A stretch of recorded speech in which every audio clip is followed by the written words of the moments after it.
नमस्कार बंधुगण।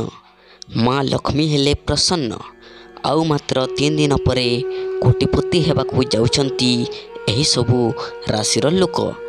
आज आमे एमिति किछि राशि मानक विषय रे जानिबा जहाँकि आसंता 3 दिन पर भाग्यशाली हेबाकू जाउछंती। तेबे आमे जानिछु आमर जीवन रे जहाँ भी घटना घटी थाए ताहार मुख्य कारण गतिविधि उपरे निर्भर करि थाए। तेणु सही सबुरु प्रायतः बहुत लाभ और क्षति सहिबाकू पड़ी थाए। आउ मात्र 3 दिन पर ग्रह मानकर परिवर्तन जोगु एही राशि मानक भाग्य बदली जिवो। से मानंकु बड़ सफलता मिलिबाकू जाउछि। ଏହା ସହିତ ଏମାନଙ୍କ ଜାତକରେ ଶନିଦେବ ରାଜଯୋଗ ଆଣିବେ। ତେବେ ଆସନ୍ତୁ ଜାଣିବା କ'ଣ ସେହି ଭାଗ୍ୟଶାଳୀ ରାଶି ଯେଉଁଗୁଡ଼ିକ ମାନଙ୍କ ଭାଗ୍ୟ ଆଗାମୀ ଦିନମାନଙ୍କରେ ବଦଳିବାକୁ ଯାଉଅଛି। ଦର୍ଶକ ବନ୍ଧୁ, ବୃଷ ରାଶି। ଶୁକ୍ରଦେବ ବୃଷ ରାଶିର ସ୍ୱାମୀ ହୋଇଥିବାରୁ ମାତା ଲକ୍ଷ୍ମୀଙ୍କର ଆଶୀର୍ବାଦ ସର୍ବଦା ଏହି ରାଶିର ଲୋକମାନଙ୍କ ଉପରେ ରହିଥାଏ। ବୃଷ ରାଶିର ଲୋକମାନଙ୍କ ଭାଗ୍ୟ ସେମାନଙ୍କ ସହିତ ରହିଥାଏ। ସୀମିତ ପ୍ରୟାସ ପରେ ମଧ୍ୟ ଏହି ରାଶିର ଲୋକମାନଙ୍କ ପାଇଁ ସଫଳତାର ସମ୍ଭାବନା ରହିଛି।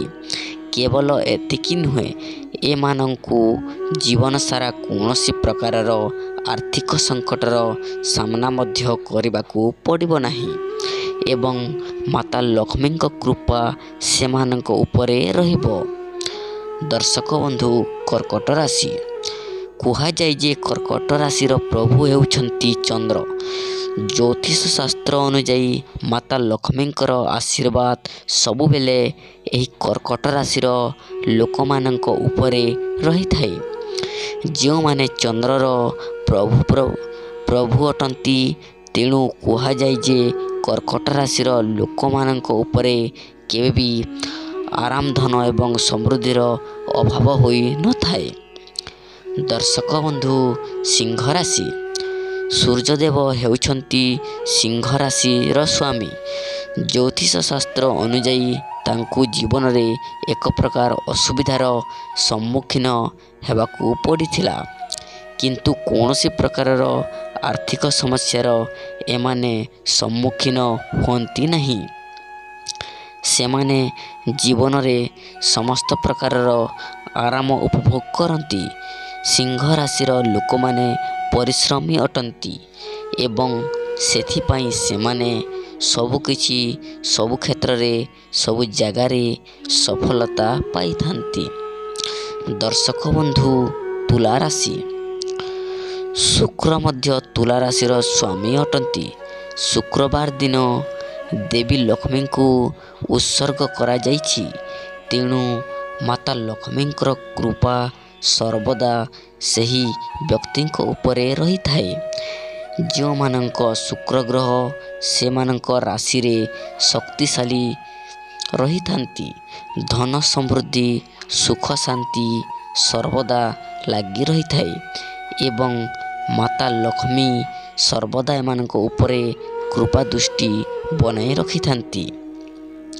ଦର୍ଶକ ବନ୍ଧୁ, କୁମ୍ଭ ରାଶି। କୁମ୍ଭ ରାଶିର ଲୋକମାନେ ମଧ୍ୟ ଆର୍ଥିକ ଦୃଷ୍ଟିରୁ ଶକ୍ତିଶାଳୀ ବୋଲି ବିବେଚନା କରାଯାଏ। ସେମାନଙ୍କ ଭାଗ୍ୟ ବହୁତ ଭଲ, ତଥାପି ଲୋକମାନେ ବେଳେ ବେଳେ ସେମାନଙ୍କ ଭାଗ୍ୟକୁ ଚଲପ୍ରଚଳନ କରନ୍ତି। ତେଣୁ ଏପରି ପରିସ୍ଥିତିରେ ଲୋକମାନେ ନମ୍ର ହୁଅନ୍ତି।